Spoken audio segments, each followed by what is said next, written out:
warahmatullahi taala wabarakatuh. Selamat pagi diucapkan kepada penonton Malaysia hari ini 4 Jun ya, kita kembali. Hari itu rasa macam baru je hari Isnin kita jumpa. Hari ini dah hari Jumaat dah kita kembali bersua bersama dengan anda semua. Ya, saya Ali Iskandar dan bertemu dengan Ani Mizati dan kita berada di lokasi lain. Biasalah sekali-sekala ni kita tukar angin sikit. Bagi angin yang bau udara lain sikit. Udara lain sikit tu yang kena catwalk tu kan. Okey, selamat pagi diucapkan kepada mereka yang menunggu Malaysia hari ini. Pastinya kita harapkan yang terbaik dan diam tak diam kita dah meniti bulan Jun ni, awal bulan Jun dah kan. Ya. Jadi setiap detik yang kita ada di dunia ni kita harapkan sama-samalah kita hargai kan. Betul. Hari Jumaat ni juga jadikan hari yang terbaik untuk anda semua, mulakan segala kebaikan. InsyaAllah istiqamah dalam segala kebaikan yang dilakukan. InsyaAllah. Harapnya satu hari kita tak perlu nak fikir tentang COVID-19. Amin, kan? ya Allah. Kita fikir menanti, banyak perkara lain, kita tak fikirkan langsung. Adakah hari itu akan datang dalam jangka masa terdekat ataupun tidak, kita tak tahu. Tapi apa yang pasti sekarang ni kita sedang melalui satu tempoh yang mencabar, yang membuatkan pemakaian pelitup muka ni menjadi macam kita pakai baju lah kan. Betul. Dia jadi satu kewajipan. Tak kiralah anda siapa pun, lelaki, perempuan, tua, muda, pelitup muka dah jadi satu kewajipan. Betul. Kan keluar rumah ni menjadi satu kewajipan juga. Ataupun ini bukanlah kata satu perkara yang cukup besar untuk kita, tetapi yang kita lebih risaukan adalah COVID ataupun virus yang semakin mengganas, yang menelan nyawa. Itu yang lebih merisaukan. Dan juga hari ini pelbagai perkongsian yang kita ingin sentuh. Antaranya Eli, pastinya bagaimana agaknya reaksi peniaga-peniaga selepas bantuan ditingkatkan. Ya, dapat kan geran. Jumlahnya lebih meningkatkan daripada 500 kepada 1,500. Dengan 2 kali pembayaran pada bulan Jun ini. Betul. Ya, bulan Jun kemudian bulan Jun dapat 1,000 kan? Lepas tu bulan Julai dapat lagi 500. Jadi apa perencanaan anda semua? Dan kita juga akan insya-Allah bersama dengan mereka terbabit yang barangkali terkesan juga, yang pastinya melihat ini sebagai satu manfaat lah, satu yang boleh diberi, sedikit sebanyak dapat kurangkan beban mereka kan. Jadi dapatlah menambah aliran tunai mereka, sebab kadang-kadang peniaga ni yang paling risau adalah pastinya ialah sekarang ni sektor ekonomi dibenarkan untuk beroperasi seperti biasa, tetapi siapa nak beli kan. Dengan keadaan PKP, sekatan pergerakan penuh ini, pastinya jualan itu berkurangan, dan bagaimana mereka untuk cover ataupun menyelesaikan bebanan itu adalah dengan mungkin aliran tunai yang diberikan oleh pihak kerajaan. Sedikit sebanyak dapat membantu mereka. Ya, dan kita juga bercakap tentang work from home ini. Yang kadang-kadang bila kita tengok kan dari sekatan jalan raya, kereta banyak kan, soalan macam ini work from home ke tak work from home sebenarnya ni. Jadi adakah dalam kalangan kita yang difahamkan majikannya tidak menggalakkan ataupun benarkan, walaupun dah disebutkan peratusan tertentu kan, kalau boleh dapatlah dilaksanakan work from home, sebab kita kalau boleh nak mengelakkan berada di luar terlalu lama kan. Jadi sebab orang kata no point, orang kampung saya kata no point. No point Jangan, tiada ada gunanya kan 2 minggu ini sekatan pergerakan penuh ni, jika masih lagi ada pergerakan yang begitu banyak kita dapat lihat di luar. Sebab apa yang kita mahukan adalah hentikan penularan ini sementara kita dapat herd immunity ataupun immunity kelompok yang dapat dicipta, insya-Allah. InsyaAllah. Baik. Ya, kita kena cerita tentang perkara ni, tentang kebimbangan ini, kegusaran sebab angka naik balik. Betul. Ya, mari kita tengok statistik COVID untuk yang terkini. Kabarnya 8,000 dah balik. 8,209 kes, tapi mungkin sedikit gembira di situ apabila melihat nombor kes sembuh baru 7,049 juga meningkat. Tapi apa yang kita risaukan adalah kes kematian dah beberapa hari ini mencatatkan 3 angka, 103 kematian. Dan di sini kalau anda saksikan pecahan penuh dia 56 orang lelaki, 47 orang wanita, dan 3 orang daripada kematian Eli bawah 30 tahun. Ya, betul. Jadi sebelum ni kebanyakannya kita akan dengar kematian warga emas. Ya, betul. Ya, dan berisiko tinggi. Sekarang ni dah mula nampak apabila varian-varian tertentu ini barangkali masuk ke dalam badan kita ataupun orang-orang tertentu ini, ia boleh mendatangkan risiko kepada golongan yang muda juga. Sekarang ni sebelum ni kita cerita tentang kanak-kanak juga kan. Juga golongan yang harus dilindungi, jangan mereka dijangkiti kemudian menjadi pembawa virus itu kepada orang-orang lain. Dan 8 kematian daripada 103 kematian tu komorbid. Komorbid. Jadi memang merisaukan. Mereka rata-rata membuat laporan yang kematian ini semakin merisaukan kerana angka itu menelan nyawa yang bukan sahaja mempunyai latar belakang penyakit kronik dan juga warga emas. Jadi sama-samalah kita patuhi segala SOP kerana itu sahaja buat masa ini ikhtiar yang kita ada untuk elakkan diri kita daripada terkena jangkitan, insya-Allah kan, sebelum kita divaksinasi. Sekarang pun mungkin lebih 3 juta orang telah pun divaksinasi. Dalam angka itu 1 juta lebih juga Eddie dah dapat 2 dos. Pastinya frontliners kita dan sebagainya.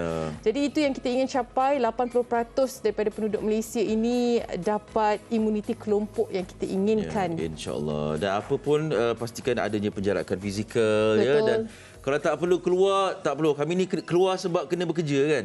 Terpaksa kan, merisikokan diri juga sebenarnya. Itulah dia. Marilah kita ke tempat yang lebih tenang sikit kan.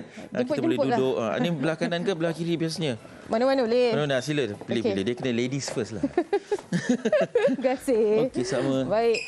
Allahu Akbar. Jadi itulah kita cerita tentang dalam fasa pandemik ni kan, istilah comorbidity, kan, variant dan sebagainya. Sebelum ni kita tak habis kisah pun, itu adalah istilah-istilah perubatan saja. Sekarang ni banyak benda yang kita perlu tahu dan diharapkan dengan pengetahuan ini bermakna kita lebih cakna tentang situasi dan kita sekarang berada juga dalam era salah menyalahkan orang. Hashtag ini gagal, hashtag ini gagal. Betul. Kita tidak mahulah mengatakan siapa yang melakukan kan. Tetapi itu yang sebenarnya sedang berlaku di mana mungkin juga penggunaan media sosial yang begitu kerap sekali digunakan. Itu tidak dapat dinafikan. Tetapi sebenarnya ada pelbagai cara untuk kita gunakan media sosial itu dengan cara yang bermanfaat dan lebih baik lagi. Sama-sama kita ambil iktibar. Okey, hari ini kita belajar banyak perkara dan esok barangkali ada sesuatu baru yang kita boleh belajar dan kita sentiasa menjadi manusia yang berkongsi maklumat yang baiklah dan ada pengesahannya kalau maklumat itu kita nak kongsikan. Jangan main kita nampak maklumat yang bila kita terima tu ada tulis forwarded tu. Itu sangat-sangat bahaya. Dah ada kena compound kan? Betul. Dan dia boleh klik dekat banyak grup ataupun banyak orang. Ya, betul. Jadi bila anda sebarkan satu sahaja berita palsu dengan hanya beberapa klik itu sahaja, sekarang ni dah ada ordinan ataupun akta untuk mereka yang dikenakan denda ataupun penjara. Tapi sedikit sedihlah rakyat Malaysia semalam tumpas. Iyalah. Kan 4-0. Tapi tetap kita masih lagi menyokong, pastinya Harimau Melaya masih lagi di hati. Kerana kalau tengok mata, 9 mata lagi kan dalam, kita masih lagi bukan tercorot lah. Ya, kita tidak tercorot lah. Tapi margin besar terutama yang mengecewakan tu 7 minit terakhir tu. 3 gol terbolos. Kita mengharapkan separuh masa kedua untuk kita come back stronger. Harimau Melaya kerana separuh masa pertama baru 1-0. Ada lagi peluang untuk dikejarkan oleh pasukan kita, tapi itulah yang terjadi semalam, keputusan penuh 4-0 yang berlangsung di Stadium Zabil, Dubai. Kawan saya pernah cakap lah, nak buat macam mana bola tu bulat. Itu kalau cara nak menyedakkan hati, kita cakap betul lah. Jadi ini kedudukannya Malaysia. Kita tunggulah bola tu lonjong ya. Tempat yang kedua terbawah, Indonesia masih lagi berada di bawah. Itulah kadang-kadang kita tak tahu siapa gergasi Asia sekarang kan. Vietnam di atas. Kemudian Thailand. Tak silap saya lah, saya pun dah lost count dah. Itulah dia. Tapi masih lagi Malaysia mencatatkan bukan tercorot lah. Itu yang mungkin dapat memberi cerah lagi untuk perlawanan akan datang, insyaAllah. Okey, seterusnya mungkin Lina kongsikan. Okey, kita berita harian. Berita harian, mana berita harian? Ataupun berita harian dulu Boleh. Okey. Berita harian je, muka surat. Saya pun tengok balik ni. 4. Okey, muka hadapan berita harian ini tentang khidmat kesihatan lumpuh. Angka korban 26,000 jika tak buat PKP 3.0. Ini yang terjustifikasi dikongsikan. Muka surat 4 pilihan penerbit ialah berkaitan dengan ini perbincangan yang kita bawakan beberapa hari yang lalu juga tentang ibu bapa yang perlu pantau proaktif lindungi anak. Jangkitan virus dalam kalangan kanak-kanak membimbangkan. Ibu bapa perlu memantau pergerakan anak masing-masing supaya kekal berada di rumah dan tidak keluar berjumpa kawan atau mengunjungi jiran tetangga. Ketua Pengarah Kesihatan Tan Sri Dr. Nur Hisham Abdullah berkata, Kementerian Kesihatan KKM memang bimbang dengan situasi penularan wabak itu dalam kalangan kanak-kanak, terutama membabitkan bayi berusia kurang setahun serta kanak-kanak berusia bawah 5 tahun. Jadi semua pihak, terutamanya ibu bapa, diminta mengambil berat isu keselamatan serta kesihatan kanak-kanak memandangkan mereka masih kecil dan sistem pertahanan tubuh belum matang. Okey, kita ambil pusing juga tentang perkara ini. Jangan kita rasa macam ini untuk golongan dewasa saja yang kebimbangannya harus kita perhatikan. Ya, golongan yang lebih usianya lebih muda juga patut dilindungi. Betul. Okay. Baik, Harian Metro kita nak kongsikan halaman hadapan sekali. 1001 makna jika anda menyaksikan gambaran di hadapan ini, misi 1000 getir. Ini berceritakan tentang bagaimana barisan hadapan kita yang menguruskan jenazah-jenazah pesakit COVID-19 yang mana pastinya bukan sahaja mereka terdedah dengan risiko jangkitan, tetapi ahli keluarga barisan hadapan ini juga terdedah dengan risiko jangkitan. Jadi bagaimana pengorbanan mereka bukan sahaja masa kepenatan dan juga semua yang diletakkan dalam tanggungjawab ini, tetapi rata-rata mereka masih lagi bersungguh-sungguh dan mereka masih lagi inginkan perkara ini tamat. Tidak ada, memang kita gambarkan mereka cukup lelah dengan keadaan ini, tapi mereka masih lagi ingin buat yang terbaik untuk setiap apa yang dilakukan, terutama sekali pengurusan jenazah. Kerana dikabarkan di sini juga barisan hadapan ini bukan sahaja menjalankan tugas ini dengan cukup mencabar, tapi mereka cukup sedih kerana setiap kesedihan waris yang tidak dapat hadir untuk menguruskan jenazah itu diangkat oleh mereka. Ya, itulah dia, tugas dan tanggungjawab cukup berat. Dan kalau sebelum ni kan, mungkin 2 tahun lepas lah, kalau kita tengok petugas memakai PPE ni, kita rasa sesuatu yang sangat menakutkan. Tapi ini satu pakaian dah biasa kita lihat. Kan? Macam kita dah lali dengan pakaian ini, tapi fahamilah yang betapa sukarnya untuk mereka mengenakan PPE ini dengan peluhnya, dengan penat, dengan rimas dan sebagainya. Betul. Tapi itulah pengorbanan mereka untuk kita. Jadi kita hargailah mereka ni ya. Kita tolonglah jaga mereka dengan memudahkan urusan mereka. Betul, insya-Allah. InsyaAllah. Seterusnya New Straits Times buka hadapan tentang community approach. Drive-through stations are being set up and mobile units are reaching out to more Malaysians to boost vaccination rates as COVID-19 cases show no sign of abating. Saya nak raikan inilah yang drive-thru ni kan. Betul. Saya setuju. Betul. Begitu memudahkan. Kini dah berada di Ceras kabarnya dan ini akan dikembangkan lagi di beberapa kawasan. Satu, sebab kalau kita boleh lakukan swab test secara pandu lalu, kenapa tidak vaksinasi dilakukan secara pandu lalu kan? Jadi satu perkembangan yang baik sekali apabila program yang utama dilakukan dapat sambutan yang baik, memberangsa kini ada lagi PPV yang bergerak ataupun mobile ni. Betul. Banyak cara sebenarnya lah. Cuma satu persatu perlu diperhalusi sebelum dilaksanakan. Okey, pilihan penerbit tentang unsung heroes di bawah tu. The sweat and tears of non-medical frontliners at HKL. Kita selalu raikan petugas kesihatan yang bertugas secara langsung mendepani pesakit, tapi yang di belakang tu pun penting juga. Betul, yang buat makan ya. Ya, betul. Gambar cukup berwarna-warni di muka surat 10 dan juga 11 ini, Unsung Heroes of HKL. Kita jarang dapat lihat situasi sebegini, bagaimana telitinya mereka menjalankan tugas mereka, yang menghidangkan makanan, memastikan semua berjalan dengan baik. Ada 14 perkongsian maklumat tentang apa yang berlaku bila kita bercakap tentang frontliners ni, menyediakan makanan dan sebagainya. Ini pun ada SOP yang perlu dijaga. Kan SOP kalau sebelum di luar COVID pun ada SOP juga, apatah lagi ketika SOP ketika COVID. Saya tertarik dengan wartawan yang turut memakai sama seperti Effendi Rashid. Mana kita tunjuk? Effendi Rashid juga turut memakai sarung kepala. Kan gambar profilnya. Ya, gambar profilnya. Ya, walhal tak perlu pun, tak perlu pakai. Tapi sebagai sokongan untuk berkongsi maklumat berkaitan dengan COVID ni, sama macam kita lah. Kalau ikut SOP-nya, kita tidak diwajibkan untuk memakai pelitup muka berada di sudut tempat yang terkawal, terlindung.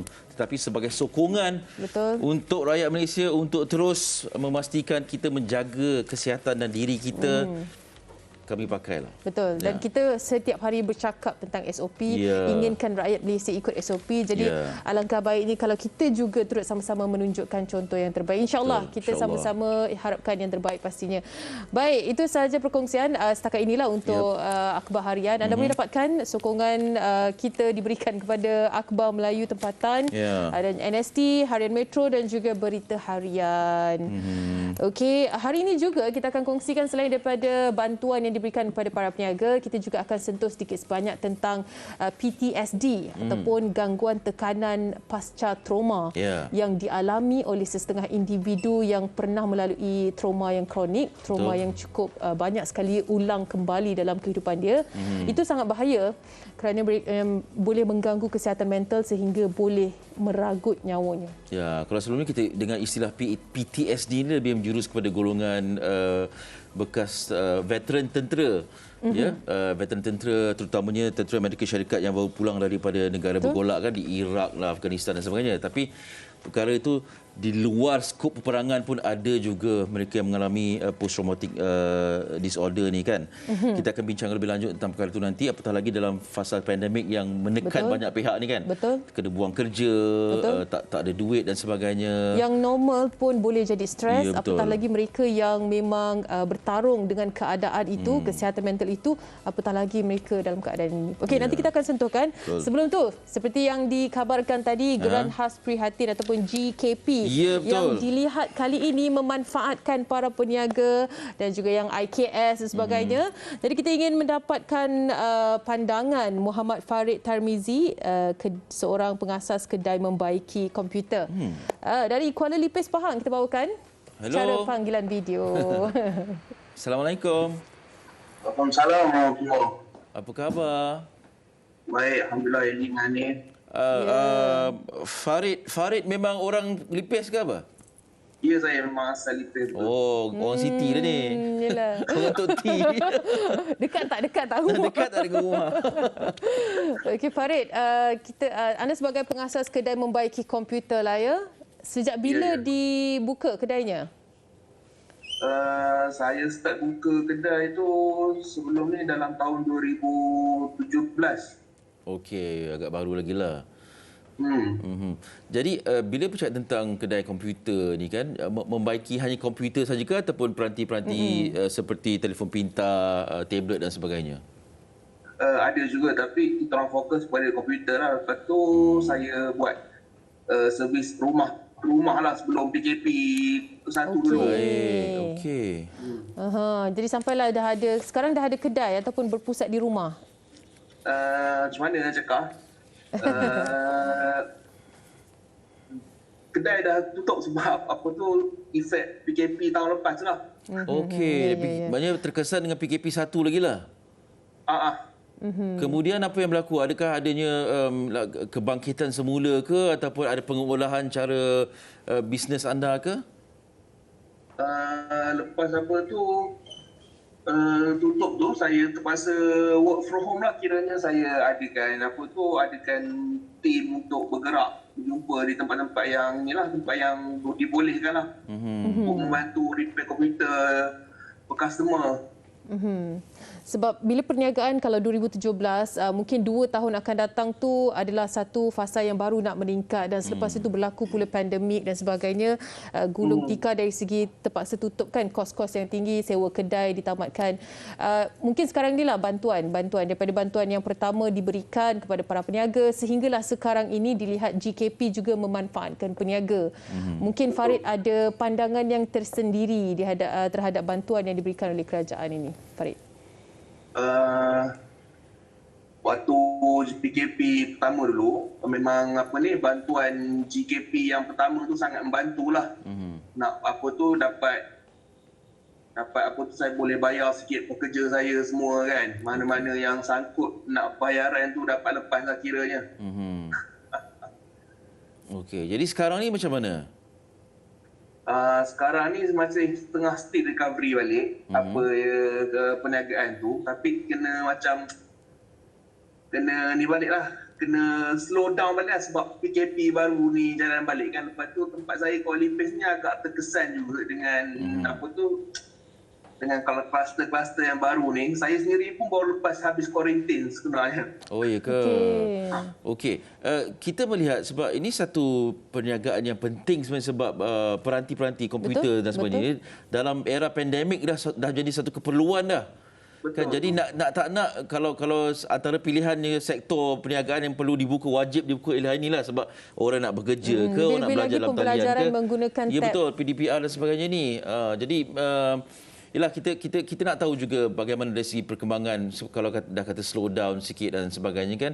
Jadi apa cara yang anda lakukan untuk memastikan bisnes tu masih lagi berjalan? Okey, sebelum ni kita orang boleh bergerak. Kita boleh bergerak saya bermudah bergerak ke Kuala Lumpur untuk beli komputer, refurbish, ambil stok barang komputer semua kan. So sekarang ni saya terpaksa guna macam post tajuk semua yang sistem Korea lah untuk dapatkan bekalan spare part ataupun beli komputer untuk dijual semula ke pelanggan-pelanggan. Terutama tu lah macam. Maknanya kos dia di situ pula lah. Baik, okey. Fokus kiranya pakai Korea lah untuk beli barang-barang spare part semua.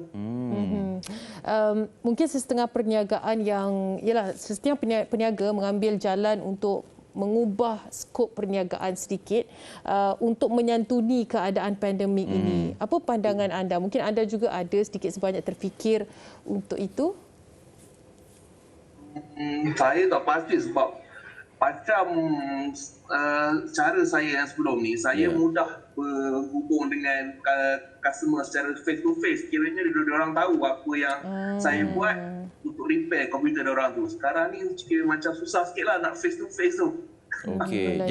Jadi apabila tidak boleh face to face, berdepan, apa yang dilakukan? Customer atau pelanggan menghantar kepada kedai ke Farid ke, ataupun Farid datang ambil, ataupun macam mana sebenarnya? Kita nak tahu jugalah. So, maknanya saya ambil komputer tu daripada pelanggan. Lepas tu sewaktu saya dah start nak repair tu, saya gunakan Google Meet ataupun Zoom lah untuk diorang tengok apa kerosakan yang berlaku kat komputer diorang tu. So, maknanya diagnostik tu di share maya lah ya? Okey. Ya, betul-betul. So, diorang tak cakap lah saya ni kiranya tak menipu lah cakap itu rosak lah, ini rosak lah. Diorang sini tengok apa yang rosak melalui itulah Google Meet semua lah. Tapi mungkin Farid punya kawasan yang dapat diliputi tu agak kecil lah kan, sebab tak boleh nak rentas negeri, tak boleh nak rentas daerah. Jadi mungkin kawasan itu sahaja yang dapat mereka ambil untuk perbaiki komputer dan sebagainya kan. Baik Farid, terima kasih banyak-banyak. Kita harapkan juga bantuan kerajaan ini dapat membantu anda dan juga peniaga-peniaga lain. Farid, jaga diri. InsyaAllah. Terima kasih dengan ni. Assalamualaikum. Assalamualaikum. Ini satu sektor yang kita tak pernah, kita rasa semua okey, ada komputer tak ada masalah. Rupanya memang ada juga golongan ini yang terkesan ekoran pandemik ini. Jadi kita harapkan adalah kreativiti untuk memikirkan macam mana. Betul, kreativiti betul. Salah satu tu diagnostik secara online tu menariklah kan. Menarik. Mana kita pernah terfikir kan Zoom meeting untuk perbetulkan komputer. Betul. Baik, kita nak rehat seketika. Kembali selepas ini ada seorang lagi peniaga. Kali ini peniaga tahu bergedil. Bagaimana pula keadaan beliau dalam fasa pandemik ini dan bagaimana bantuan kerajaan ini yang dianggap mungkin dapat membantu beliau. Segalanya seketika nanti, Malaysia Hari Ini.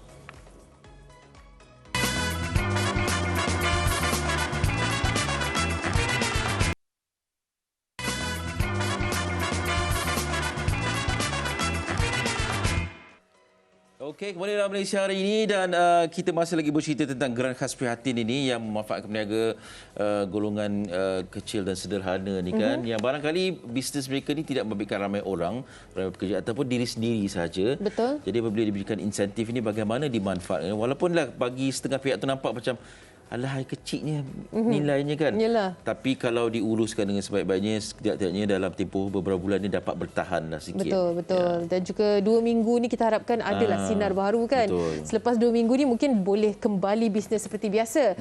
Jadi kita terus saja bersama dengan Nur Amirah Anisan. Puan Nur Amirah ni dia mengusahakan tahu bergedil dan bertahun-tahun juga dah pernah rasa. Kita di MHI pernah rasa. Mungkin Eli belum ke? Bukan pernah. Hanya saya bersiaran, dia selalu macam tu. Makanan yang sedap-sedap je hari yang saya tak bersiaran. Sayang sekali. Ini dia Puan Nur Amirah dari Puchong, Selangor. Assalamualaikum. Waalaikumsalam. Macam mana sekarang ni keadaan okey ke PKP 3.0 ni? Masih dalam gelong-gelong. Gelong-gelong. Sebab suami berniaga pasar tani. Jadi untuk yang pasar tani memang kena tutup kan. Untuk dalam tempoh 2 minggu ni. Jadi macam relax tu kat rumah. Baik. Yalah. Masih lagi sedang hadam segala yang berlaku ni lah ya. Betul. Okey, Puan, kalau kita boleh tanyalah pendapatan dari perniagaan suami di pasar tani dan juga perniagaan Puan kan, dalam tempoh beberapa hari ni kalau ikutkan tak ada PKP, kalau ikutkan boleh berniaga, berapa yang boleh diperolehi dalam tempoh beberapa hari ni? Kalau macam kasar di pasar tani, dalam 5,000 macam tu. Oh, banyak juga tu.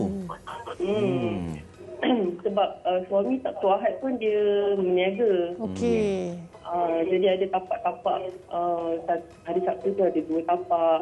Jadi dekat situ dah banyak short siap tu. Ya, kita boleh anggap macam boleh dikatakan 1,000 lebih sehari lah kan pendapatannya. Boleh dikatakan 1,000 lebih sehari dan juga dengan adanya seorang isteri yang meniaga tahu bergedil pun menambah pendapatan keluarga juga kan. Jadi kalau di musim pandemik daripada 1.0 PKP 1.0 sampai sekarang, mungkin boleh dianggarkan berapa banyak pengurangan dari segi jualan tahu bergedil yang boleh dikongsikan Puan Amira sendiri? Kalau macam ikutkan, saya nak cakap sebab banyak jugalah, banyak. Banyak sangat. Sebab kita memang berniaga face to face macam yang abang sebelum cakap kan. Jadi bila kita kena switch kepada delivery tu, jadi terkontang marketing sikit. Kan? Kena fikirkan pula marketing dari segi media sosial dan sebagainya kan. Kalau sebelum ni mungkin dapat jumpa secara berdepan. Jadi perancangan macam sekarang ni, usaha tahu bergedil yang dilakukan, sambutannya untuk PKP 3.0 ni macam mana? Setakat ni ada orang ambil order ke? Setakat ni alhamdulillah. Tapi sebelum ni saya banyak fokus kepada office. Baik, okey. Jadi macam kita buat banyak-banyak sekali hantar dekat office. Macam tu. Jadi sekarang ni bila dah PKP semula, kita fokus kepada untuk yang rumah-rumah lah. Tapi untuk rumah-rumah, satu isi rumah dia takkan order macam sekali banyak. Betul. Jadi takkan kita akan buka macam untuk satu tempat tu, untuk satu daerah Gombak, kita akan pergi ke Gombak lah. Okey, kalau diikutkan office tak buka dan sebagainya dan tempahan daripada individu saja yang berskala kecil kan. Jadi berapa peratus kurang berbanding sebelumnya? Secara jujur saya bagi tahu dalam 70% macam tu. Banyak tu. Banyak. Sangat banyak. Maknanya sekarang ni akan buat tempahan akan buat tahu bergedil melalui tempahan saja. Hari-hari kena ambil order macam tu. Betul. So macam kita nak buat ekstra pun kita tak berani. Yelah. Kalau tak habis makanan kan. Betul juga. Ada perancangan untuk buat frozen food, sejuk beku tahu bergedil? Boleh. Frozen memang dah sedia ada. Okey. Baik. Tapi jualan lah ya. Itulah jualan lah. Jadi apa lagi strategi yang dibuat untuk mengolah pemasaran dan juga bisnes ni? Dari segi untuk marketing, kita buat flyers. Kita masukkan dekat envelope tu dekat dalam peti surat rumah-rumah. So, dari situ, kalau macam kita masukkan 100, harapannya ada 10 ke 20 orang yang nampak benda tu pun dah syukur alhamdulillah dah. Yelah kan. Ada juga yang berhasrat untuk gantung kuali mereka pada musim PKP. Setiap kali PKP je mereka yang berkemampuan gantung kuali sebab kita nak bantu peniaga-peniaga yang meniaga macam-macam makanan ni kan. Mungkin saya ada terbaca tu, memang terharu sangat.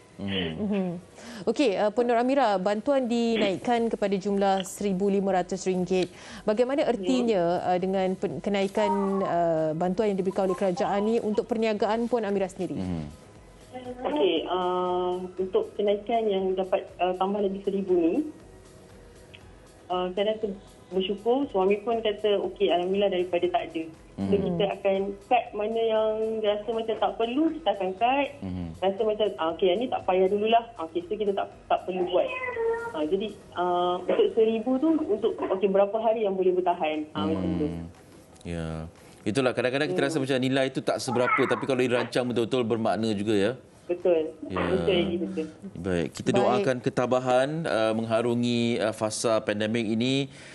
dan semoga bisnes tu akan bangkit balik lepas ni. Betul. Ya? Saya recommend anda semua boleh order. Betul, sedap. Dah rasa dah. Instagram alang-alang. Instagram apa? Alang-alang. Boleh pun Nora Amira kongsikan. ID Amira Anisan. Okey. Baik, kita harapkan maju jaya dalam perniagaan ini insya-Allah. Puan Nora Amira, terima kasih banyak-banyak berkongsi dengan kami. Baik, Assalamualaikum.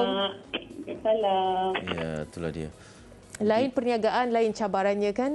Jadi macam mana pun bantuan itu digunakan sebaiknya. Ada sahaja perkara yang kita boleh gunakan. Kan kalau mungkin di sini dan sana tak cukup, tetapi sekurang-kurangnya kurang beban sebagai peniaga industri kecil dan sederhana. Bayangkan dalam tempoh 4-5 hari boleh dapat 5,000 pendapatan kan. Tapi disebabkan tak boleh berniaga. Betul. Oh, banyak tu. Banyak tu. Jadi itulah kecekalan itu sangat-sangatlah dituntut. Jadi kalau kita berupaya untuk melepasi fasa ni, memang kita akan jadi manusia yang kuat lah. Betul. Kan, kan, sekarang ni macam mana kita nak kuatkan diri je untuk meniti saat yang begitu mencabar ni. Baik, seterusnya kita nak kongsikan juga sebab sekarang ni seperti mana yang kita tahu kebanyakan Barisan Hadapan telah pun divaksinasi dan ada juga yang telah habis 2 dos vaksinasi yang telah pun diambil untuk program imunisasi kebangsaan ni. Jadi kita ingin mendapatkan juga pandangan dan juga keadaan semasa Jabatan Bomba dan Penyelamat Malaysia. Kita akan bersama dengan Pengarah Bahagian Operasi Kebombaan dan Penyelamat Jabatan Bomba Penyelamat Malaysia, Datuk Nur Hisham Muhammad. Kini bersama dengan kita melalui panggilan. Hello, Assalamualaikum. Waalaikumsalam warahmatullahi wabarakatuh. Apa khabar, Datuk? Baik, alhamdulillah. Sekali sihat. Alhamdulillah sihat. Datuk vaksin belum tu? Tu dah dia. Ani belum kan? Kami ni ada yang belum, ada yang sudah lah. Sedih bila Datuk tanya. Itulah dia. InsyaAllah tu dipermudahkan. Amin, insyaAllah. Datuk, baca nama Datuk sekali imbas ni macam nama DG punya juga ni. Ya. Ya ke? Lebih kurang kan? Dia ada Tan Sri. Okey, insyaAllah Datuk buat. Okey, baik. Kalau boleh dapat dikongsikan sikit tentang perkembangan sebab Bomba dan Penyelamat Malaysia juga Barisan Hadapan yang sangat penting tugasnya kan. Jadi telah mendapat suntikan vaksin COVID-19 ini, dapat dikongsikan sedikit? Okey, terima kasih banyak-banyak. Pertamanya, kalau ikut kepada definisi awal yang diberi oleh KKM dan juga Jawatankuasa Khas pemberian vaksin itu, kita diberikan kuota lebih kurang 8,000 lah, 7,979 daripada 14,000 lebih anggotaan kita semasa, di mana diberikan kepada anggota-anggota yang terlibat secara langsung dalam kerja-kerja penularan COVID ini. Maksudnya kami ada tugasan sanitasi awam, kami ada tugasan di MAEPS, kami ada pembinaan mangsa, menguruskan pengkebumian, kemudian kita ada HADR. Jadi apabila kita lihat jumlah pegawai yang terlibat di peringkat awal itu ialah seramai 7,979 dan ini telah kita senaraikan dan alhamdulillah keseluruhannya telah selesai. Dalam masa yang sama juga berikutan kepada risiko yang kita hadapi dan kalau saya boleh kongsi dengan Eli dengan Anim di peringkat awal, sering dikatakan bahawa berlaku orang tak datang kan, buat temu janji untuk vaksin, tak datang dan kita masa tu beri komitmen kepada pihak KKM, kita ada sedarai sedia menunggu. Yang apabila kalau tak ada orang datang, maklum kita akan susun jadual pegawai kita untuk bolehkan kita terus pergi. So, jadi kita dia macam open ticket tadi ya. Ya, ugi walking kita terus sebab kita ada pegawai yang off kan, dia ada pegawai duty dan pegawai off. Jadi kalau waktu pagi tu dia notify kita tu dalam masa orang cakap sejam 2 tu kita akan terus make sure pegawai kita tu sampai di pusat pemberian vaksin tu. So alhamdulillah sampai sekarang ni kita ada yang dah terima vaksin kali pertama ialah sebanyak 12,328. Maksudnya dulu dengan jumlah yang kota diberikan 8,000, kita lebih kurang 154% dah bertambah terdapat. Jadi yang 2 kali vaksin ini adalah sampai semalam ialah ramai 11,793 orang. Jadi senang hati sikit. Bukan senang hati sikit ni, banyak ni. Betul. Melebihi kuota yang sepatutnya kan? Ya, alhamdulillah. Alhamdulillah. Jadi silakan. ya ni. Datuk, macam mana mungkin Datuk boleh kongsikan dengan kami penglibatan kekuatan Datuk, terutama sekali mereka yang dalam Jabatan Bomba dan Penyelamat Malaysia terlibat secara langsung dan secara tidak langsung untuk mengawal penularan wabak COVID-19 ni, Datuk? Okey. Sebagaimana tadi saya katakan bahawa utamaan kita peringkat ialah melakukan disinfeksi, maksudnya part of sanitasi awam tu. Jadi kita tidak membuat pembersihan kan. Biasanya pembersihan tu kalau dalam bangunan tu kita minta pemilik bangunan yang buat. Kalau kawasan luar tu kita akan bersama minta PBT yang buat. Kemudian kita akan disinfeksi lah. So perkara itu program itu masih berterusan dan kita buat semalam kita ada 100 lebih lagi operasi di kawasan yang berlaku aktif.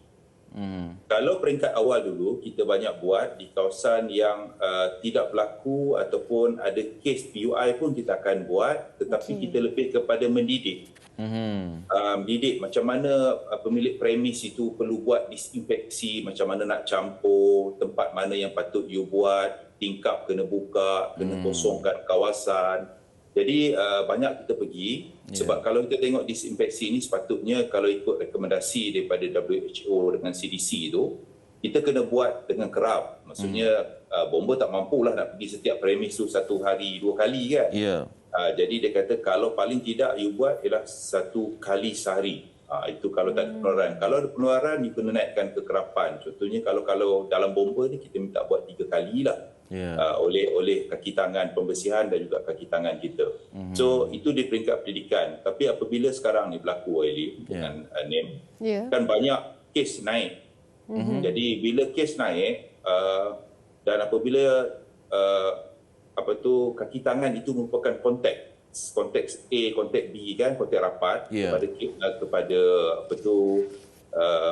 pesakit positif itu, dia terpaksa kosongkan premis.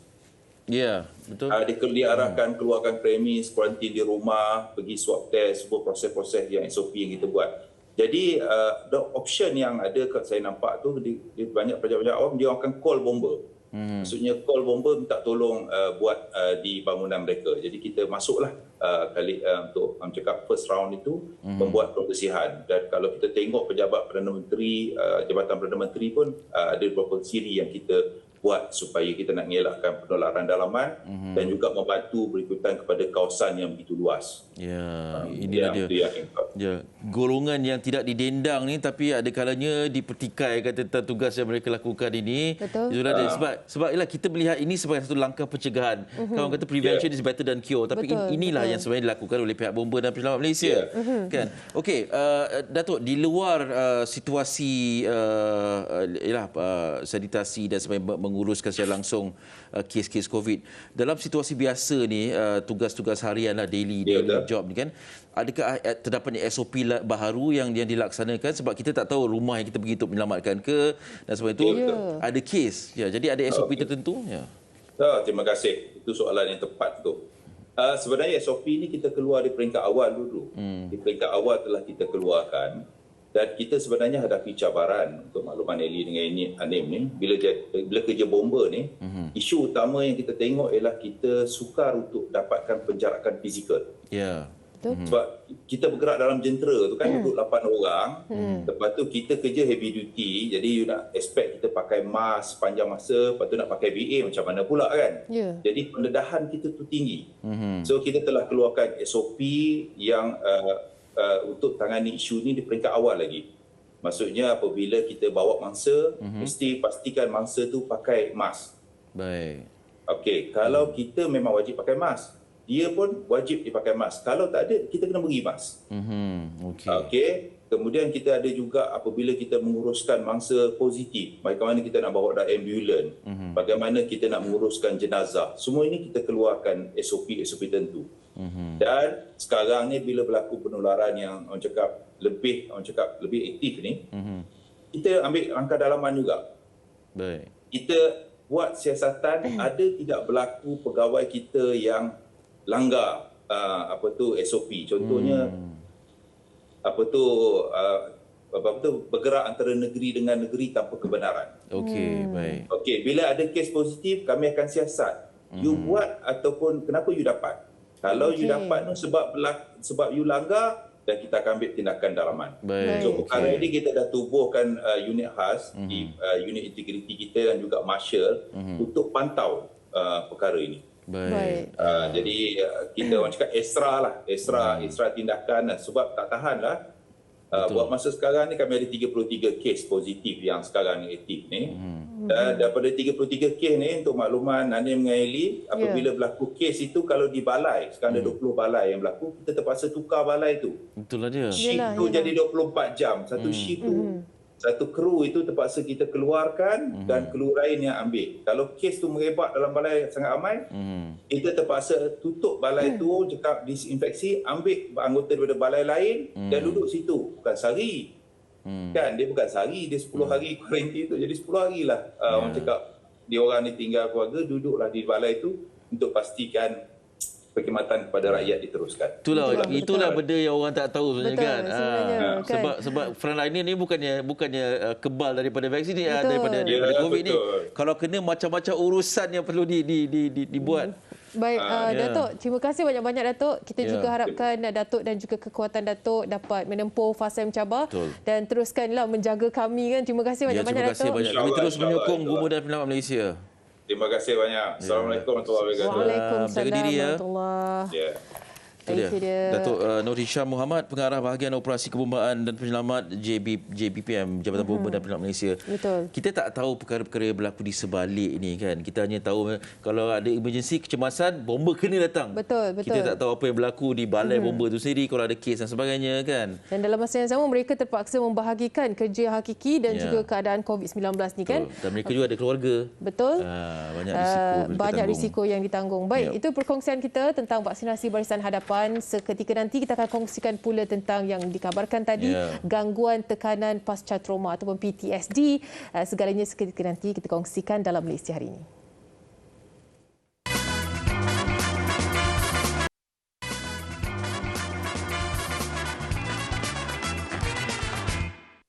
Okey, kembali dalam Malaysia hari ini dan hari ini kita cerita tentang, bila cakap tentang fasa yang mencabar ni, fasa mencabar ni membaikkan semua orang kan. Betul. Ya, bukannya barisan hadapan tapi kita juga. Jadi ada dalam kalangan kita ni yang mungkin tidak berupaya untuk cekal secekal-cekalnya. Dan kadang-kadang bila mereka yang ada dalam masalah ini ataupun melalui trauma kronik ataupun trauma yang berulang ini, kadang-kadang rintihan mereka ini tidak didengari. Ada setengah ataupun sekeliling yang merasakan itu hanyalah satu luahan hati yang tidak perlu diambil kisah. Dia akan jadi seolah-olah macam lepas ni boleh hilang lepas ni dia akan baik sendirilah macam tu kan. Jadi benda macam ini sebenarnya amat bahaya kerana ianya pembunuh secara senyap. Bila stres yang kita tidak dapat kawal, jadi trauma, jadi depression, murung dan sebagainya, itu yang kita khawatir kesihatan mental rakyat Malaysia yang pastinya memberi impak kepada perkembangan sosial kita. Ya, dan kita tak nak mendengar istilah PTSD sebagai sesuatu yang normal dalam kehidupan kita sekarang kan. Sebab kebelakang ini ada kes-kes bunuh diri dan sebagainya.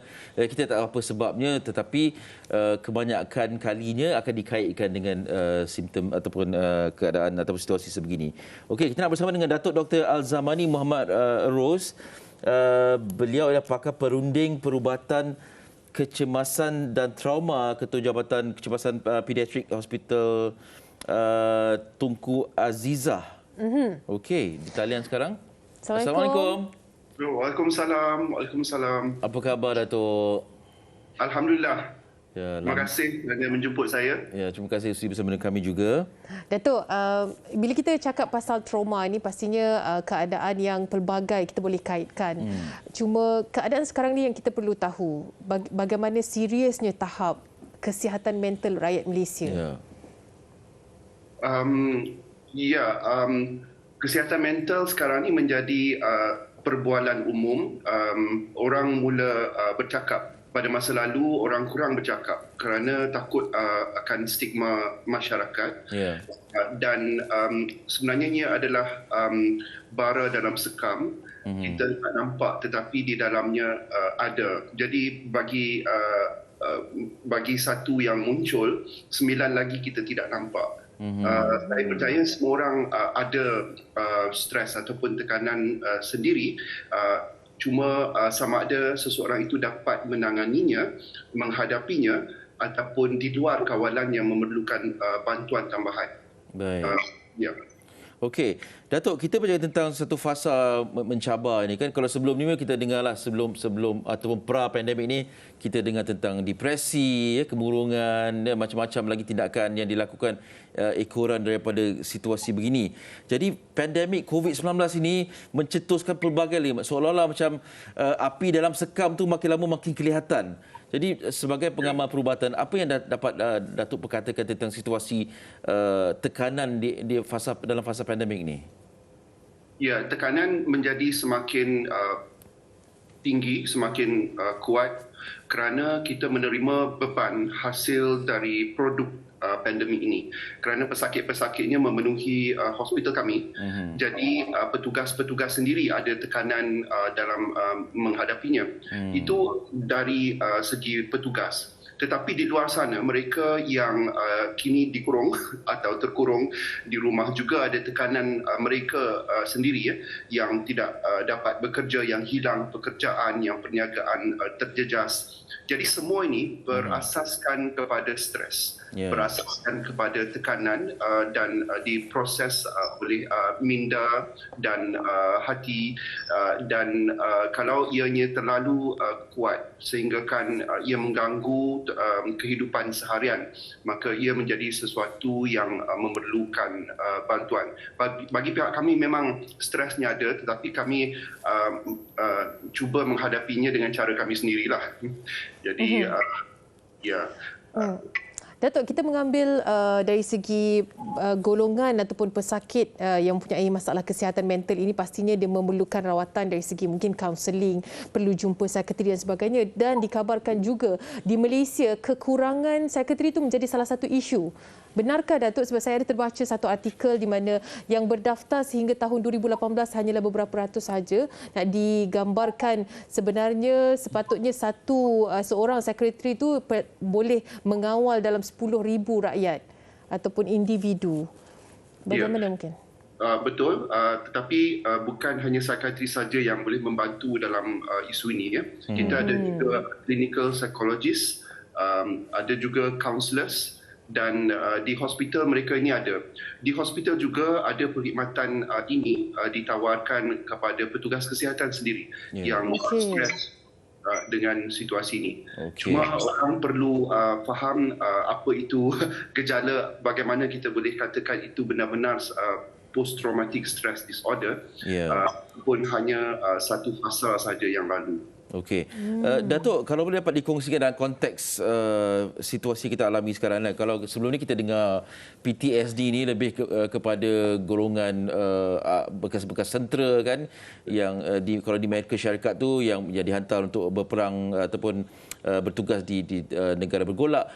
Tapi dalam konteks negara kita ini, PTSD tu ada sampel tertentu yang boleh dikongsikan? Ada. Sebenarnya PTSD ni dia tidak khusus kepada peperangan.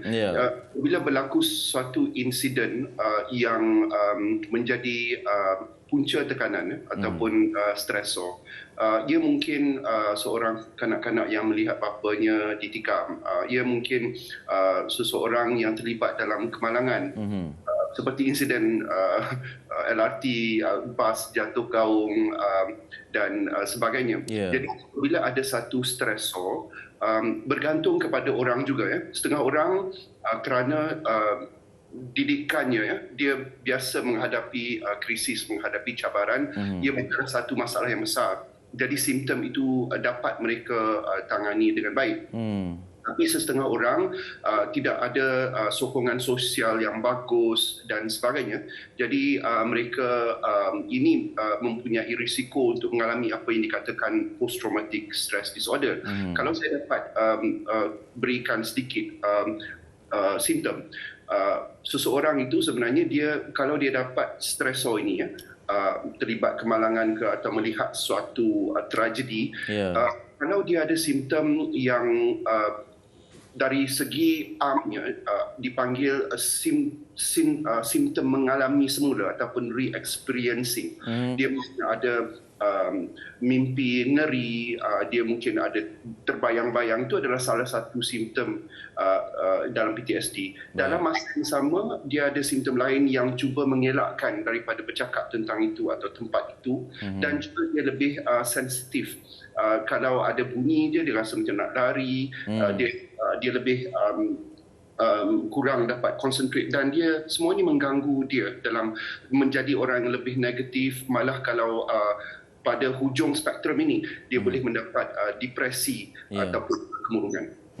Bagaimana PTSD ni kalau dia menyerang seseorang itu? Adakah pada peringkat awal tu dia dah berada pada tahap yang mungkin perlukan bantuan sokongan daripada individu lain, ataupun sebenarnya secara individunya dia boleh mengawal untuk mengelakkan diri daripada keadaan itu berlaku terhadap diri dia, Datuk? Ya. Pada peringkat awal, biasanya PTSD ni kalau simptom itu berlanjutan melebihi 1 bulan dari segi definisinya lah.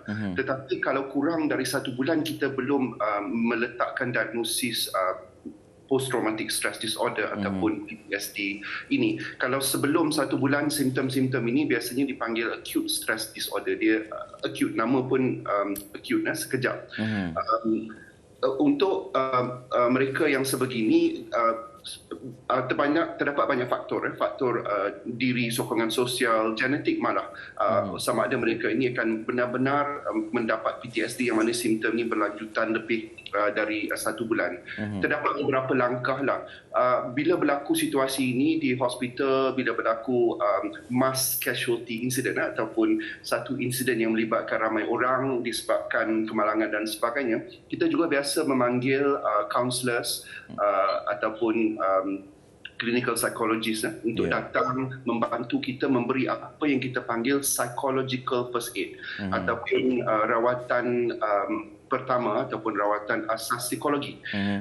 Dalam masa dalam yang mana mereka ini akan cuba mendengar dan mereka cuba memastikan yang mereka ini dilindungi dan menghubungkan mereka dengan apa yang mereka perlukan, maklumat dan sebagainya. Itu membantu. Okey, baik.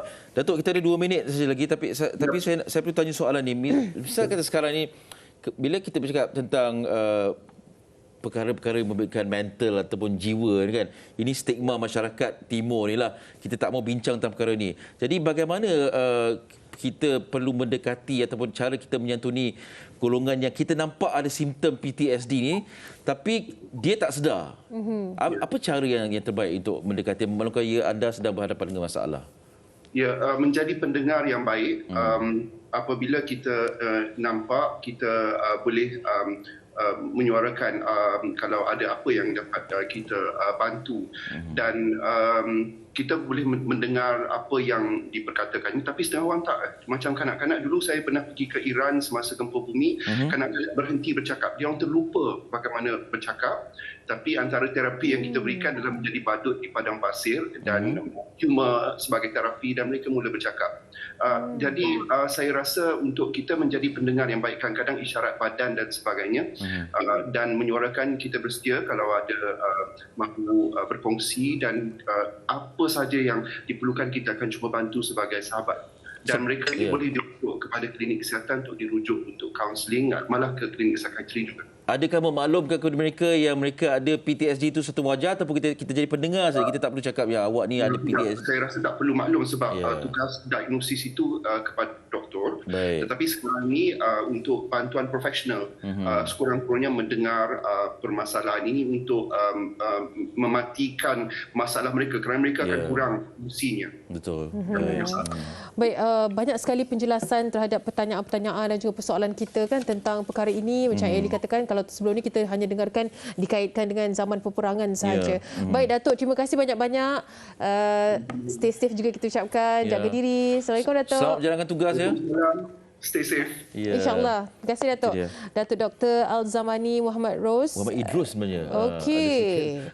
Pakar perunding perubatan kecemasan dan trauma, Ketua Jabatan Kecemasan Pediatrik Hospital Tunku Azizah. Berkongsi dengan kita ialah macam tadi soalan yang terakhir sekali Eli kata, bagaimana agaknya kita nak memberi reaksi kan kalau kita nampak simptom-simptom terhadap orang sekeliling, nak bagi tahu ataupun tidak. Kadang-kadang mereka memang bersifat denial. Mereka bersifat tidak kan. Ataupun mereka kita tak sedar. Jadi kita ni banyak bila banyak Google lagi kita nampak ni simptom awak ni PTSD tak boleh macam tu kan. Kena menyantuni. Ada cara ada cara yang terbaik. Baik. Kita nak kongsikan juga. Ini dulu ke saya dulu ni? Mari kita tengok. Anim dulu. Setiap seorang ada sesuatu nak dikongsikan. Okey, saya nak kongsikan dahulu DJ's I Can See Your Voice Season 4. Okey, untuk penonton semua jangan lupa kita ada program I Can See Your Voice Malaysia musim keempat Ahad ini. Jadi selalunya ianya bermula pada jam 9 malam. Tapi untuk episod Ahad ini, I Can See Your Voice Malaysia akan bersiaran pada pukul 10 malam. Jadi jangan lupa nantikan siapakah penyamar dan siapakah penyanyi sebenar. Ingat ya, Ahad ini 10 malam TV3 dan dibawakan khas oleh penaja utama DJ Prepaid, betul-betul 30 hari internet pantas. Segmen paling menyakitkan hati tu masa dia nyanyi sumbang dan nyanyi betul-betul loh. Betul. Oh, itu menyakitkan hati. Dan kali ini I Can See Your Voice Malaysia, mereka memang rekrut pelakon-pelakon. Pelakon-pelakon supaya susah betul kita nak detect kan. Ada sikit lagi tak sempat nak sebut. Lagi takut marah pula penaja. Nikmati 30 GB dan panggilan tanpa had dengan plan internet Next. Okey. Dan satu lagi tentang drama dalam slot Akasia ni, kebahagiaan Syafiqah hanya singgah seketika. Setelah suaminya, dia kena buat suara macam Nasran. Setelah suaminya Hakim pergi buat selama-lamanya. Meskipun kini Syafiqah hatinya terbuka buat Hadi, rasa rindu terhadap Hakim kekal di hati. Adakah kebahagiaan baru akan dimiliki oleh Syafiqah? Drama ini dibintangi oleh Mimi Lana sebagai Syafiqah dan Farid Kamil sebagai Hadi. Nantikan Masih Ada Rindu, drama terbaru mulai 2 Jun, Isnin hingga Jumaat jam 7 malam, terbaru di Akasia TV3. Siapa yang rindu kemunculan Farid Kamil kan? Inilah saatnya untuk anda saksikan drama Farid Kamil gandingan bersama dengan Mimi Lana. Saya macam melihat Farid Kamil berlakon watak yang simple balik tu macam betul. Susah kan? Nak hadam, susah nak hadam. Sebab wajah dia masih lagi terngiang-ngiang, lagi nak budak setan. Yang intense kan, itulah dia. Okey. Kita nak kongsikan juga tenang-tenangkan sikit keadaan sebab kita nak kongsikan tentang kembara korban 1001 asnaf. Ini salah satu juga yang mungkin boleh dijadikan pilihan untuk anda yang ingin menyalurkan sumbangan. Kita terus sahaja bersama dengan Ustaz Datuk Muhammad Kazim Ilyas, Duta Kehormat Yayasan Budi Ihsan Malaysia YBIM. Assalamualaikum. Waalaikumsalam warahmatullahi wabarakatuh. Baik, Ustaz Datuk, pastinya ini salah satu inisiatif yang baik sekali dan mungkin nak kongsikan tentang kembara korban 1001 asnaf. Saya memberikan peluang untuk Datuk ceritakanlah lebih lanjut. Silakan. Terima kasih Eli ni. Saya gak baju Eli yang ni. Alhamdulillah, bismillahirrahmanirrahim. Tuan-tuan dan puan-puan, penonton-penonton yang saya hormati, Yayasan Budi Ihsan Malaysia telah pun ditubuhkan sejak 3 tahun yang lepas dengan pelbagai aktiviti, pelbagai bantuan yang telah diadakan oleh YBIM sejak 3 tahun yang lepas, daripada program bantuan makanan harian, program pembayaran, bantuan kecemasan tunai, bantuan sokongan kesihatan, kemudian kita ada juga program membaiki rumah asnaf yang daif, begitu juga dengan majalah. Dan yang terbaru pada tahun ini seperti biasa kita buat kembara korban 1001 asnaf yang kita lancarkan. Jadi ini tuan-tuan yang saya hormati, kita melaksanakan korban bukan setakat di dalam negara, malah kita juga mengadakan di luar negara. Misalnya yang tahun lepas kita adakan di Nigeria yang mendapat sambutan yang baik daripada pihak kerajaan di sana dan juga masyarakat di sana. Khususnya juga kita buat di dalam negara kita sendiri. Inilah satu kebaikan ataupun manfaat daripada Yayasan Budi Ihsan Malaysia yang telah pun saya rasa selama 3 tahun berada dalam arus membuat kebajikan ini, kami telah pun berjaya mendekati masyarakat bukan setakat di dalam, malah di luar negara juga, alhamdulillah.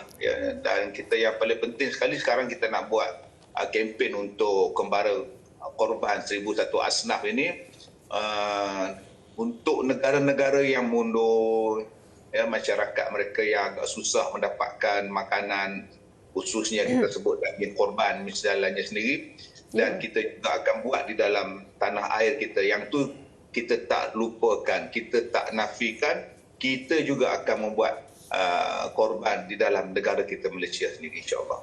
InsyaAllah. Ustaz Datuk, mungkin mereka juga tertanya-tanya apa yang mereka dapat selepas mereka juga terlibat sama dalam penganjuran ibadah korban pada tahun ini. Mungkin sedikit sebanyak boleh dikongsikan tentang pakejnya sekali? Kita ada macam-macam pakej ni. Daripada pakej harga korban yang satu bahagian RM390 sampailah kalau nak korban unta, nak korban kambing dan sebagainya pun kita boleh buat juga, akikah juga. Dan istimewa itu kita memberikan kepada mereka yang menyertai program ini ialah pelbagai juga hadiah, cabutan dan sebagainya. Selain daripada yang paling penting sekali, kita buat mengikut penuh kepercayaan. Kita berikan sepenuh kepercayaan sebab kita mendapat ISO daripada penakrifan yang cukup susah nak dapat. Sebab itu bagi masyarakat di luar sana yang ingin menyertai korban bersama Yayasan Budi Ihsan Malaysia, jangan bimbang kerana bukan senang kita nak dapat ISO ini, dan bila dah dapat tu pula kena ikut peraturan dia, kena telus dan sebagainya. Dan saya sebagai seorang yang berceramah di sana sini, saya yakin bahawa Yayasan Budi Ihsan Malaysia ini adalah satu yayasan yang sangat boleh dipercayai di dalam melaksanakan ibadah untuk kita. Itu yang kita dapat kalau kita menyertai, yakni keyakinan kita dan kepercayaan kita dalam melaksanakan ibadah korban. Baik. Ustaz Datuk, mungkin Ustaz boleh kongsikan macam ada yang tertanya-tanya mengapa dan apakah kelebihan kalau kita ni melakukan korban di luar negara seperti mana yang disebutkan tadi, negara-negara yang disebutkan tadi, kerana kalau nak diikutkan ibadah itu boleh sahaja dilakukan di Malaysia. Kalau buatkan di Malaysia, sebab ada orang kata kenapa buat di luar aja, kenapa tak buat di dalam? Di dalam negara pun kita buat. Kita tinggalkan asnaf kita di dalam negara kita. Cuma kita buat juga di luar negara, dan kita pilih negara-negara yang memang susah nak dapat. Memang rakyat dia ataupun masyarakat ada, kita nak kata negara tu miskin ke apa ke, kan marah dia orang pula. Tapi daripada video ataupun gambar yang tuan-tuan tengok tu, dia orang pun tinggal dalam kemah, rumah pun tak ada, makanan pun tak ada. Jadi bila kita bagi pada dia orang tu, dia orang cukup menghargai. Bila kita sampaikan kepada dia orang cukup menghargai. Katanya nak rasa daging pun amat susah sekali dekat sana, Datuk. Susah. Sebab tu bila kita buat program dengan dia orang tu, ya Allah, stesen televisyen datang buat liputan. Sampai kita dapat surat penghargaan daripada mufti kerajaan dia orang, tolong negara dia orang untuk melaksanakan ibadah korban. Jadi sebab itu yang kita rasa bahawa kita, daging kita, makanan yang kita sumbangkan, pakaian yang kita beri tu mereka hargai. Yang ni yang saya rasa kelebihan yang patut kita ambil kesempatan daripada sini supaya benda tu sampai direct pada dia orang. Dan paling pentinglah ni bagi saya lah, saya nak doa. Saya rasa doa mereka tu, ya, bila dia orang dapat makan daripada apa yang kita sumbangkan, doa daripada mereka itulah yang kita pohonkan. Minta supaya kesejahteraan, kita minta supaya ialah negara kita, seluruh dunia sekarang dilanda dengan pandemik COVID. Mintalah hilang, hapuslah dia mana sakit, sihatlah semuanya, insya-Allah. Diberikan kesembuhan dan sebagainya. Jadi doa-doa inilah kita kena usahakan. Mudah-mudahan bila kita berkorban, turunnya rahmat daripada Allah. Allah bantu kita menyelesaikan masalah pandemik COVID-19 ini, insya-Allah. Insya-Allah. Ustaz, bagaimana keadaan sekarang untuk menyalurkan bantuan dan sebagainya untuk melakukan korban di sana untuk fasa pandemik inilah keadaan di sana? Kita ada wakil-wakil kita di sana. Kita ada wakil khas kita, wakil rasmi kita di beberapa buah negara kita. InsyaAllah kita sentiasa berhubung daripada semasa ke semasa untuk memberikan bantuan keuangan, zakat. Begitu juga bantuan yang melibatkan korban. InsyaAllah kita juga ada ladang ataupun kita ada usaha sama ladang ternakan di sana, insyaAllah. Daripada satu sudut saya rasa benda itu tidak jadi masalah yang besar, insyaAllah. InsyaAllah. Dan juga dikabarkan ada bukti video juga akan diberikan kepada mereka yang melakukan korban, ya? Siap dengan nama lagi. Dengan nama dia, wakil dia, akad dia, insya-Allah kita nak tunjukkan ketelusan kita di dalam menjadi wakil melaksanakan ibadah korban bagi pihak yang melaksanakan ibadah korban. Sebab kadang-kadang timbul masalah kita bila kita lantik orang menjadi wakil untuk buat korban pada kita ialah kita tak tahu buat ke tidak, kepercayaan tidak ada. Jadi saya rasa saya juga turut bertanggungjawab dalam hal ini dan saya yakin insya-Allah kita akan buat yang terbaik kepada orang yang buat korban, yang menyertai korban pada tahun ini. InsyaAllah kita nak yang ketelusan itu, kepercayaan sebagai satu amanah yang akan dipersoalkan kalau kita tidak amanah. Ini penting sangat supaya ibadah korban yang kita buat ini sah, diterima oleh Allah dan bantu kita di hari kiamat, dan dalam dunia ni pun kita dah dapat bantuan, kita dapat pertolongan daripada Allah dengan sebab keikhlasan kita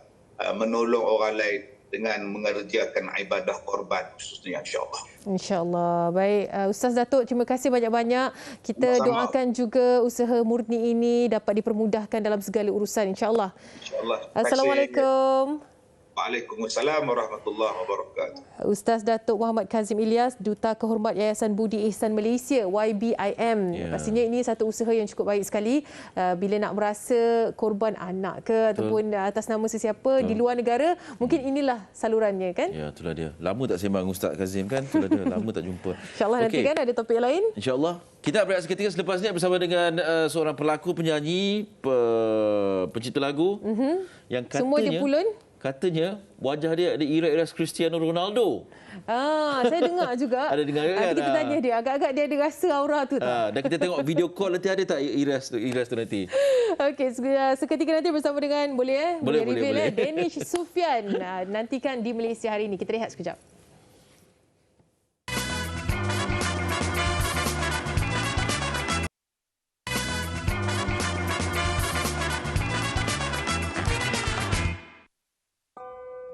Hai, Assalamualaikum semua. Saya Dini Syufian. Istimewa buat penonton Malaysia hari ini, TV3.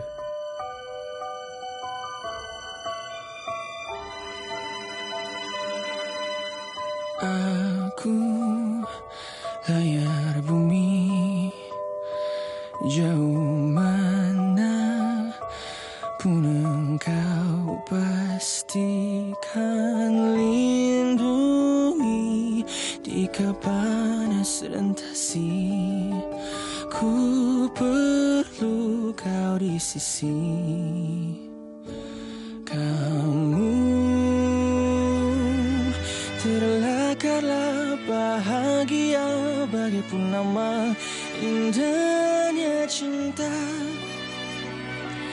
Dan itu kamu selamanya anugerah teristimewa, mahligai syurga. Aku rindukan kasih kamu.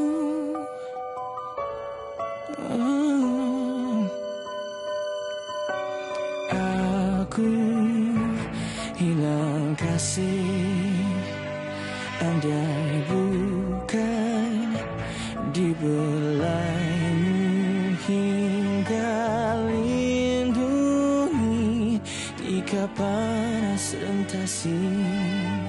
Ku perlu kau di sisi. Kamu terlakarlah bahagia bagai purnama, indahnya cinta. Dan itu kamu selamanya anugerah teristimewa, mahligai syurga. Aku rindukan kasih kamu. Pengorbananmu takkan terbalas selama di dunia. Kaulah segalanya, mahligaiku.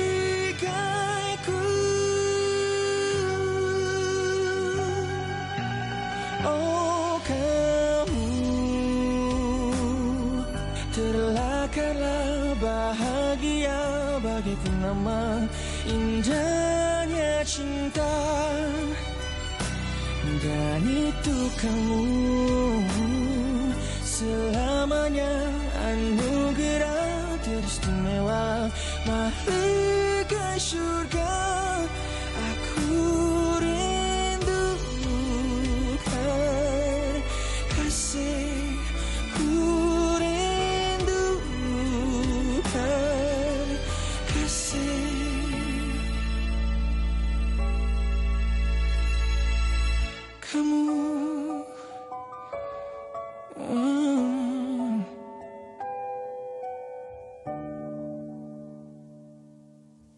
Danish Sufyan.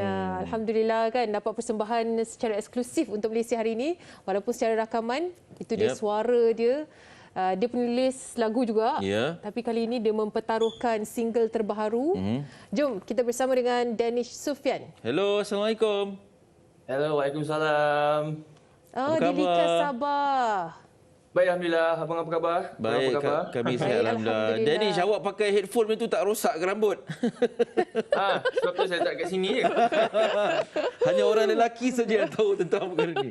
Jambul nak kena jaga semua tu. Itu yang dia adjust atas sikit tu kan? Ya, betul. Okey, sebab tadi Eli Iskandar ada cakap muka awak ni ada iras-iras CR7. Tapi bila tengok jawline tu macam sama lah. Jawline je kot, muka tak sama. Tapi dia dah biasa dengar kan? Dah ramai orang tegur macam tu. Ya. Cuba ni versi yang menyanyi sedap lah. Versi menyanyi sedap lah. Okey, sekarang ni kalau bangku.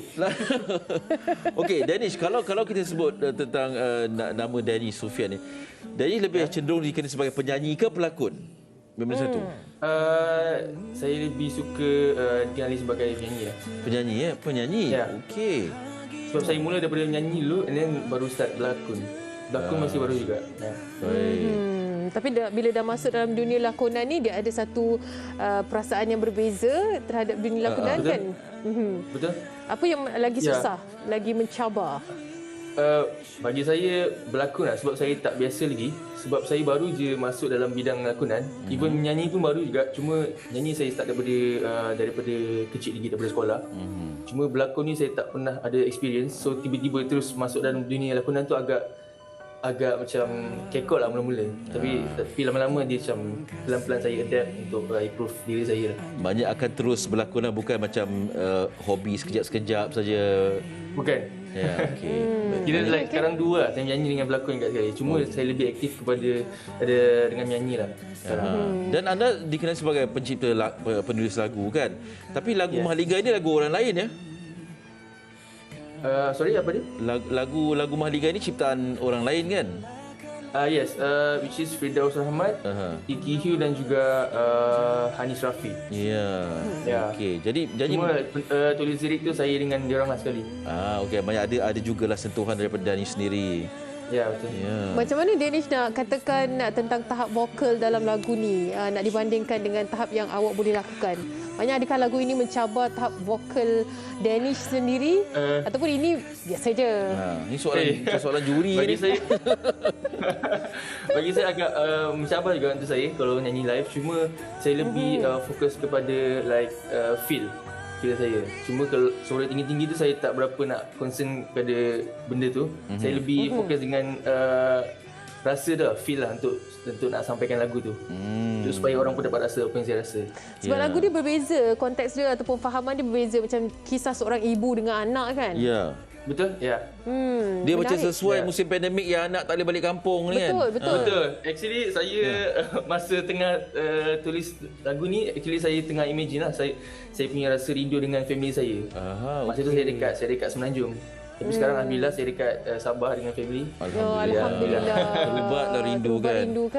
Okey. Lagu ni macam luahan hati saya lah, luahan rindu saya dengan family saya. Apabila diluahkan, tiba-tiba dapat balik kampung. Oh, memang. Alhamdulillah.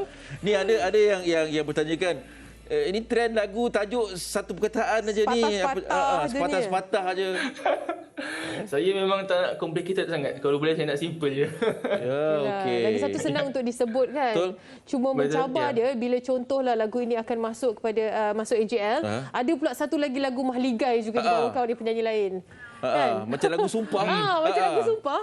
Dia dua lah. Ni kawan-kawan awak punya geng-geng ni lagu sepatah-sepatah ni satu perkataan ni kan. Kita orang memang sama, satu kepala. Okey, kau Sumpah, aku Mahligai. Cuma Danish, bila bersembang ni tak ada bunyi orang Sabah langsung. Betul. Kadang-kadang tercakap juga. Saya pandai tersalah cakap. Ada masalah. Paling tersalah juga kadang-kadang. Tapi sebab saya dah lama duduk dekat Semenanjung, so macam saya dah pelan-pelan belajar. Dulu langsung memang tak boleh. Adalah sikit dia macam pilak-pilak sedap dia tu. Tapi betul? Tapi kalau kita sembang biasa dan kita tak baca, kan? kita tak tahu pun. Sebab nama pun dari Sufian ni orang KL punya nama kan. Okey, perancangan selepas ini pastinya kita nak tahu jugalah kan sebab dia dah menceburkan diri dalam bidang lakonan.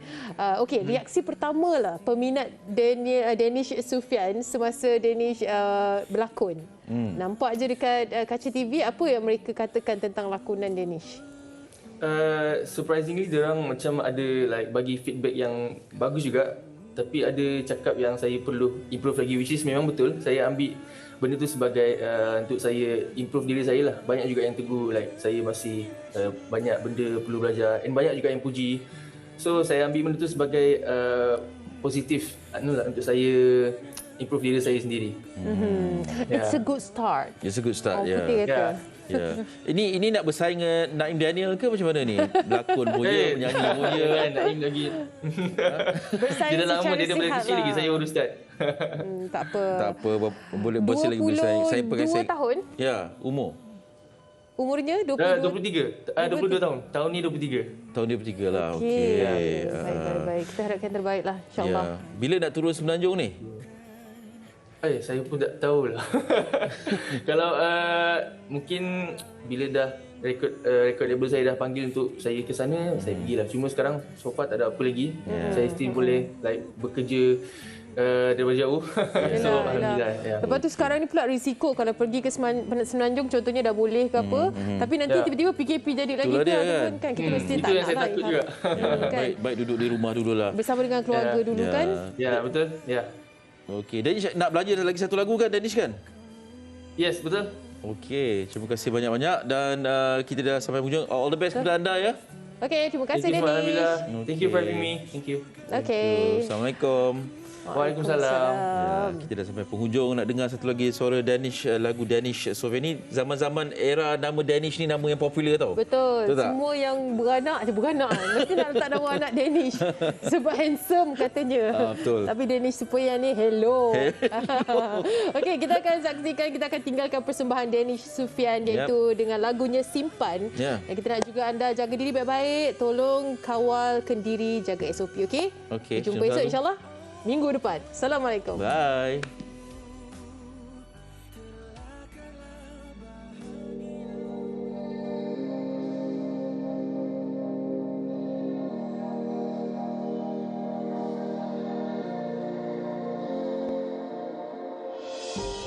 Aku hanya sebentar, ku pergi tanpa sadar.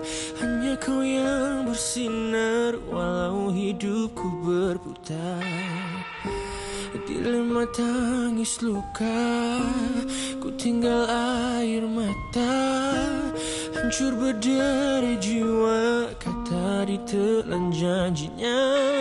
Ku diseburi hujan bawa sepi, ku pergi bagai angin tiup bersamamu. Selamanya ku simpan paruh itu, ku simpan rasa rindu. Kau bawa badanku, kau buat kenyang. Selamanya ku simpan masaku, ku sumpah hanya kamu. Ku harapkan waktu henti satu bertemu. pagi terangku kelam, tiada tanganku genggam. Bukan kena siapa, takdir hadir tak menyapa. Ku disebuti hujan bersepi, ku pergi bagai angin tiup bersamamu. Selamanya ku simpan padu itu, ku simpan rasa rindu. Kau bawa padaku ke buangannya. Selamanya ku simpan masaku, ku sumpah hanya kamu. Ku harapkan waktu di saat untuk kau tunggu. Ku di situ di pintu kau bersaju. Simpankan aku selamanya. Ku simpan padu itu, ku simpan rasa rindu. Kau bawa padaku ke buangannya. Selamanya ku simpan masaku, ku sumpah hanya kamu. Ku harapkan waktu di satu bertemu.